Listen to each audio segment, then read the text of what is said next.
आदैव मे विशतु मानस राजहंस प्राण प्रयाण समये कफवात पित्तैर् कंठावरोधन विधौ स्मरणं कुतस्ते कंठावरोधन विधौ स्मरणं कुतस्ते। भगवान श्री चक्रधर स्वामी की जय। श्री गोविंद प्रभु महाराज की जय। आजच्या या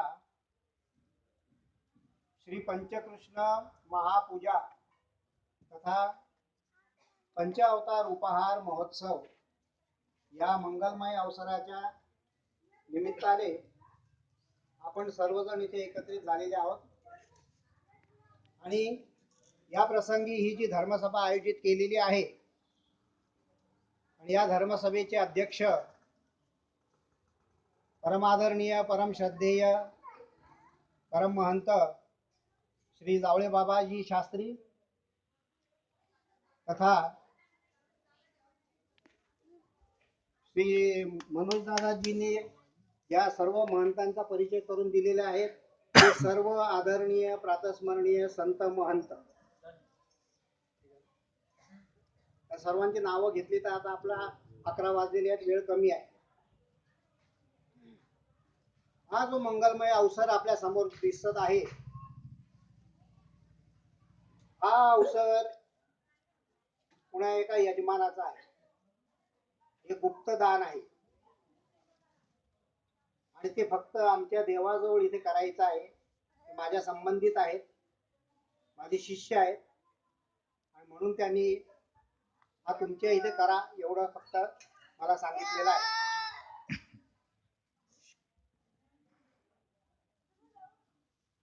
24 जानेवारी 2012 या रोजी रुद्धपूर येथे श्रावणी स्थानाचं भूमिपूजन झालं आणि त्या भूमिपूजनाच्या नंतर 25ला आम्हाला श्री प्रभुपादांच्या संबंधित जी नमस्कारी शिळा मिळाली ती घेऊन आम्ही इथे आलो आणि त्या 25 जानेवारी पासून आज 3 वर्ष व्हायला आले मी इथे राहत आहोत। आणि या काळामध्ये आता परिसरात हे सर्वांना प्रचलित झालेलं आहे, परंतु त्या श्री प्रभुबाबांची कृपा म्हणा की माझ्यावरील या संत महंतांचं जे प्रेम आहे त्यामुळे इथे मोठे मोठे अधिकरण सर्वच इथे येऊन गेलेले आहेत आणि मी एकटा मात्र हे असं काही करू शकत नाही। त्यामुळे वेळोवेळी आलेल्या संत महंतांची सेवा इथे नियमित येणारे जे सद्भक्त आहेत या सर्वांनी अतिशय उत्तम प्रकारे केलेली आहे आणि त्यामध्ये हा ब्लॉग ज्यांचा आहे ते माझे सन्मित्र श्री भोळे साहेब आणि सौभाग्यवती भोळेताईंना आपण सर्वजण जाणता। खूप तळमळ आहे या दोघांची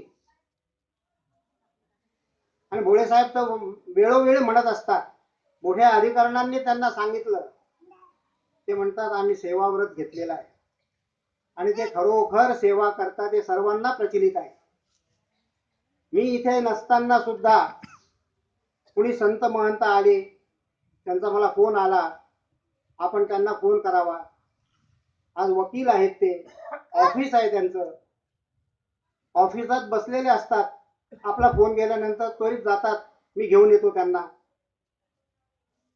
ही सामान्य सेवा नाही आहे, पूर्वजन्मात त्यांनी सेवा केलेलीच आहे आणि आताही त्यांची सेवेवरच बुद्धी आहे। म्हणून आता या कार्यक्रमाकरता आपण यजमानपद कुणाला द्यावं, पूजेचं यजमानपद देण्याकरता मी आमच्या सद्भक्तांमध्ये चर्चा केली तर ते म्हणतात बा हे जोडपं जे आहे हे म्हणजे पूर्वजन्मीचे जे वसुदेव देवकी, ते कुप्पक राजा कुप्पक राणी, सुतप राजा सुतप राणी या संस्काराचे हे जीव आहेत आणि म्हणून यांनाच तो पूजेचा मान द्यावा असं सर्वांनी ठरवल्यानंतर म्हणून मी त्या पत्रिकेमध्ये सुद्धा यजमानातर्फे श्री भोळे साहेब असं नाव दिलेलं आहे. ते नाकारतात. ते बघा, ते म्हणतात मला माझं नाव घेऊ नका, माझं नाव घेऊ नका. म्हटलं तुमचं नाव सर्वांना माहिती आहे. तुम्ही प्रत्येक वेळी तीर्थयात्रेला जात असता आणि प्रत्येकाला तुम्ही हवे हवेसे वाटता. सर्व संत महंत तुम्हाला ओळखतात.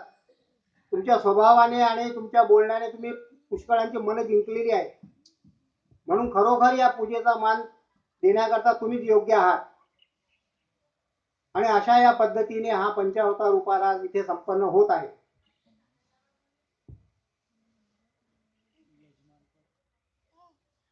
यजमानपद जसं आता अनेक ठिकाणी आपण पाहिलेले आहे की सार्वजनिक कार्यक्रमामध्ये सत्यनारायणाची महापूजा होते आणि बऱ्याचशा जोडप्यांना 4-5 जोडप्यांना पूजेचा मान दिला जातो.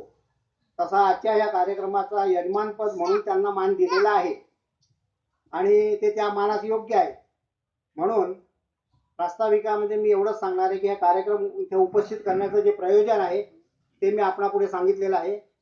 आता वक्ते आहेत, वेळ कमी आहे, तरी आता आपल्याला हे मार्गदर्शन करतील. एवढे बोलून मी माझे प्रास्ताविक संपवतो. भगवान श्री चक्रधर स्वामी की जय.